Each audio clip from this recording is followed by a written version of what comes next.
Hello and welcome to Nerdarchy. For nerds, by nerds, I'm Nerdarchy Dave. Tonight I'm hanging out with this nerd. Nerdarchy Ted. How are you doing this fine and lovely evening, sir? I'm doing awesome. Let's jump into D&D and TTRPG specific threats under the dome. All right, so we've been playing in this campaign world for a little over 2 years. This is an idea that you threw out as just another one of your campaign pitches and kind of jokingly used the pun. It took off with our motorcycle race, and I've loved where we've come over this intervening time. So what would you say as a player, right? What do you think has been like the overarching threat to you guys? So I didn't expect it to happen this way when I wrote it into my backstory, but my former mentor, Vex, he was a person, like my character is a Simic sorcerer, and his sorceress mutation or sorceress origin is one of our homebrew elemental mutation that's on the website. I love playing our own stuff to properly give it a play tests. But when I wrote this backstory, this dude was like, oh, well, I'm going to experiment with you. I took a human and made it into something vastly different and imbued me with power, blah, blah, blah. Well, when I wrote the story, my character was scared of this guy because he didn't really seem to have any emotional connection to me. He just was like, you're an experiment, a toy, a plaything. Let me see how much juice I can put into you. And didn't really care about what really happened, or at least that was my character's perceptions. So when this dude just rolled up onto the scene, I viewed him as very, very much an elf, but not. The super long pointy ears, the gaunt thin features, but then from the elbow down, he had 2 sets of arms. So like he would sit there and have one set of arms or one set of hands like together in front of him, while the others could be like down at his side or holding onto something or tapping his leg. And it just gave me this air of creepiness. And again, that was my descriptions. So when he rolled up into the campaign and started talking, I think Dave was very much under the guise of like, oh, Ted's going to want to kill this dude and end this little threat. I role-played that my character was utterly terrified. And I'm like used to, as a sorcerer, high charisma, awesome at persuasion and deception. And my character's fumbling for words, trying to like figure out how I can get out of this conversation without it starting a fight, because I thought this dude was here to kill me. And it transformed the scene from an expected fight into, well, this is now a major threat. And he has made numerous appearances over the course of the campaign. And we're still not sure how we're going to bring this dude down now that we're 17th, 18th level. It's still, there's enough there that I feel like it's still a threat, even though we've got all of this power. Which that kind of like branches off into other things where like basically that guy is a flesh warper, right? Well, he's one of many flesh warpers. He might be the most powerful one, but there's a place called the Flesh Warrens where folks like to experiment on themselves and use biological means of enhancing. But then there's a religion around it as well. And they're not kind of mutually exclusive to each other. Some are just there for the pseudo magic science of it. Others treat it as a religion, the Apex Humana Church, and they believe it's almost like a holy thing to modify their bodies, which is kind of funny too, because like the main person from the church that they interact with is a warforged who is not really biological at all, but is fascinated with it and fascinated with assisting those that want to transform and kind of evolve. That was another character that I kind of created as a secondary mentor, just because I thought the aspect of having a warforged that wants to play with fleshy creatures is a bit ironic or amusing or whatever terminology you want to use. And yes, I understand that warforged have a kind of wood-like interior to be, but that doesn't necessarily mean they've got flesh. Yeah. So I thought it was amusing. Where the church is more consensual based, the other flesh warpers aren't necessarily so, right? So you have to worry about body jacking, people using people for parts, waking up in a bathtub of ice, all that good stuff. But then there's the other side of it too. There's another faction that likes doing the same thing, but using construct parts, right? So like any of these could be plausible threats for player characters, especially at lower levels. and also mysteries to solve when you figure out when when some people go missing. Are these involved? And it's kind of fun because they're very specific to Crystalia, which is where we've been running the game out of. Now things will expand because Ted's about to run his own game as well before too long. But also, like, the other thing that happened, and it was basically because I wanted to create a setting and let the guys have basically form a motorcycle gang. Well, if you have one motorcycle gang, you have to have others, right?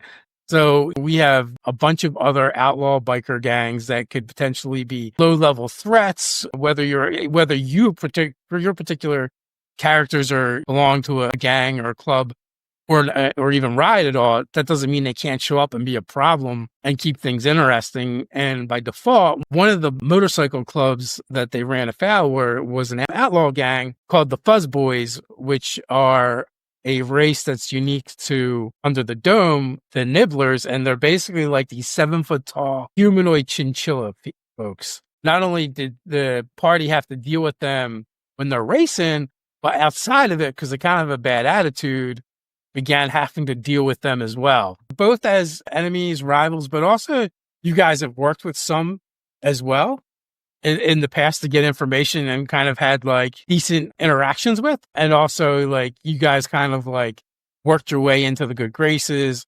And because of these nibblers, a specific race that became a threat for the party, it also introduced some things into the campaign, like specialty shops where you buy stone and wood, or the nibblers would buy stone and wood because they like to chew on them. There's the dust houses because chinchillas bathe in dust. They have these dust houses where they kind of hang out and kind of like run their crime families from, which is like what you guys ended up doing, like going and bringing gifts and like, hey, we're having a problem with one of your members, and then you guys kind of like got permission from the Don of the Nibblers to handle this. So that's one of the things that I love about exploring new places is when you have a good set of people at the table, you have an aspect of saying, okay, what can we do here to expand this world? Like no one person I feel is ever going to just sit down and be like, I'm going to flesh out an entire city and know exactly where everything is. Because if you do, then there's no chance to put in the specific oddity. Ted, first of all, they're out there. They do exist. And also their games never start because they're still writing their cities and their towns and their worlds. All right. My apologies then. It's never something that I'm going to do because I want to be able to put in those things. Sure, I'm going to have a whole bunch of stuff already created so that if players are like, oh, well, where can I go? Oh, I'll spoon feed a whole bunch of ideas. And trust me, the city that I don't even know exactly when I'm going to play in next, I've got stuff being worked on and I've got lots of ideas building and I'm thrilled about it, but I'm not going to make everything. I'm not going to map it all out and know exactly where every little street and nut and bolt goes, because when a player says, hey, I want to do this, or is this an option? I want to be able to say yes or yes, but, or yes, and so that I can have that explored. And that's why I've got 2 campaigns on the horizon minimum that are going to be set in my own dome, and some stories and ideas already plot and planned as to how it's all going to unfold. But as players begin to explore my dome, my city, they're going to ask me questions that I might not have thought of. And now I can fill in these little gaps and make these nuances and these stories so that we can all benefit from the questions. What kind of foes are you looking to drop on us, Ted? So in my particular aspect of the dome, I kind of took a nod from what you had done before we even thought about taking this into an aspect of its own campaign world. And you had a very credible threat outside your dome that was Thrycreen. And we've since begun talking as to what might replace Thrycreen in this aspect. But I'm like, okay, well, I've had this idea percolating in the back of my brain that possibly was inspired by something you talked about or did in years past. But I wanted to take my favorite D&D monster and give it an upgrade. So everybody who knows me knows that I absolutely love the Displacer Beasts. So I'm like, well, what if you took a Displacer Beast and made them humanoid? So when they first showed up, you got 8 to 10 foot tall Black Panther people with tentacles coming off of their back. Utterly horrific. and nightmare creatures. So they were referred to as Devkin when they first showed up. And over the centuries of these guys being a threat, it's just been kind of shortened to Devkin. And they are all in their own sects or factions. Not that's what I'm looking for. The hierarchy of them is based on their physicality. You've got a standard Devkin, which has got 2 arms, 2 legs, 2 tentacles. You can have even more. There are some Devkin that have 2 arms and 4 tentacles, or 4 arms and 2 tentacles, or the crazy elite. And they all have different names and societal structures, but some of them have 4 arms and 4 tentacles. And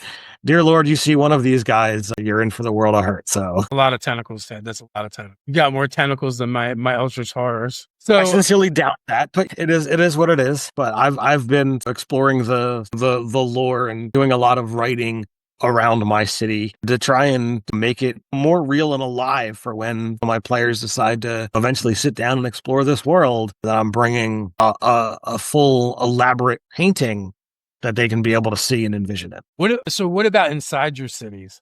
Are you thinking? Is the city that I am working on, and that is to the west of your city, Chris, though it's a unspecified distance at this point in time. It is a very industrial city that is run by a council of archmages. So there are 5 of them that absolutely don't get along and all have their own subplots or plots and subplots that they wanted, wishing that they could just eliminate the others out of the council and be like a sole ruler. But unfortunately, they're all, as I said, archmages, and they all do something important to keep the city running. So they're all trying to figure out ways to put somebody that's completely loyal to them, able to handle what each of the different archmages do to keep the city up and running, because they've got to keep the constructs working underground, to keep the mines working, the forges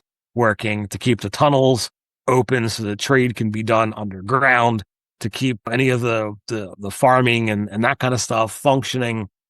All the different things that are needed for everyday life, they've all got a component to it, but then they all have those crazy goals. There are, of course, going to be, problems with constructs. There's going to be problems with vehicles and things, because in a game or in a world where industry is higher than your typical D&D setting, there's a variety of different types of vehicles that I'm working on, because outside of Baleria, it's the Black Sands, so it's almost desert-like from that aspect. So a lot of standard wheeled vehicles aren't going to function too well in that particular setting. So you've got things that are able to kind of hover across the sands, not high, not like the Jedi skiffs and that kind of stuff, but just off the ground. You've got things with tank treads that are a little bit better on energy use. And then, of course, you've got sandworms. What did I call them? Not sand maws. It sounds like the best way to travel across the Black Sands. Worm. I just finally got around to watching Dune 2, so it seems about right.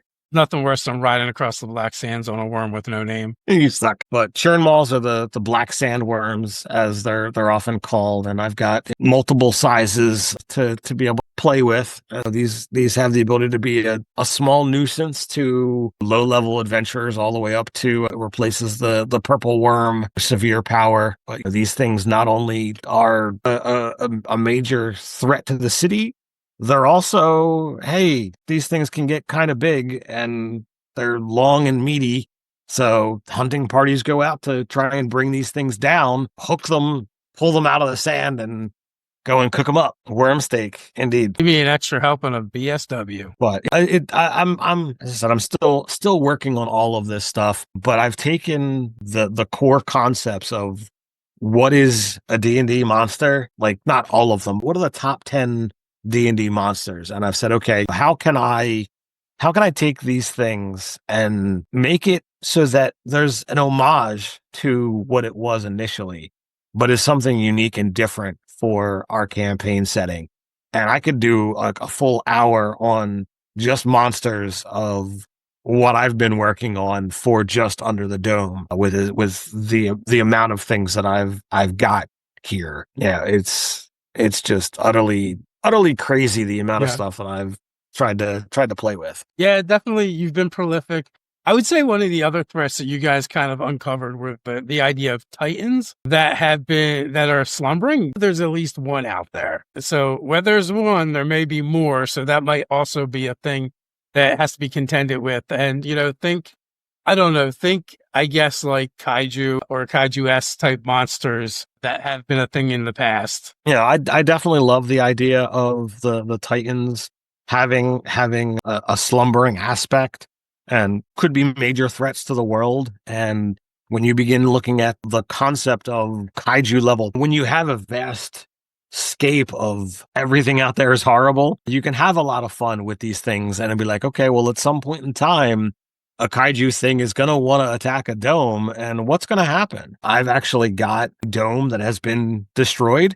The lost city of Vergusian. I've got domes that are run by Titanic Etten that is a fused fire and storm giant, and he's lived for a very long time, so people aren't sure what he's doing to stay alive, to sustain himself, and what have you, when normal giants wouldn't normally live this long. I've got definitely ideas of once you finalize your campaign to take Demon Circus and expand upon it. And I'm looking at a nice, awesome mini that's behind me here that it's not exactly a mini, but I'm repurposing it as such. And there's going to be a blog post this Friday and the following Friday all devoted to this wonderful creature that I feel very much fits into your plane hopping demonic circus. And I feel like even though I don't remember the name off the top of my head, but who everybody thinks could be behind it might not actually be the case, and there could be a hidden figurehead behind it. All right. So that summarizes a bunch of the possible threats. I think we're just scratching the surface, really.